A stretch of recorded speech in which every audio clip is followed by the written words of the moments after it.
Once you've drawn your rectangles, you've got a way of changing the corner effects by using the shape tool here. Let's just give it a fill here so that we can see what it looks like a little bit better. So I'm going to come up and select the shape tool here. F10 is the shortcut key. And when I go to the corner handles and drag like this, you can see that I change it to rounded corners. It'll only go in a certain degree. You can see it just won't let me go any further than that, but you can just have a narrow rounded corner like this, or alternatively quite a wide one like this.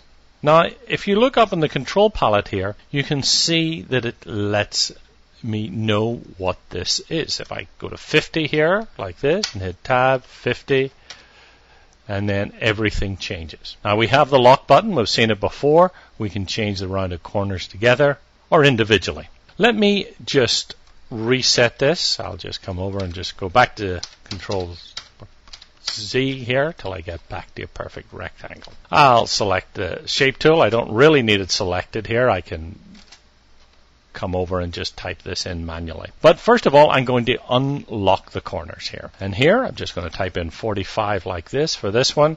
I'll hit enter, and you can see that that corner gets rounded. I can come down to this one, hit 60, and it becomes rounded. Now, once these are rounded, I can come in and do a little bit of changing in shape, but after I do that, you notice it does affect all the corners, not just the ones up here. Here you can see it. I can change this one back to 0, and change this one back to 0 after I do it, and I have these effects like this. So you can get quite a lot of control here. Remember, if you want to change them individually, you've got to unlock this.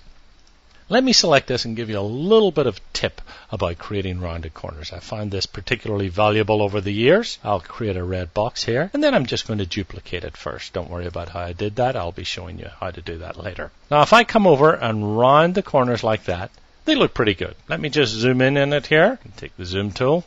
Where's it gone?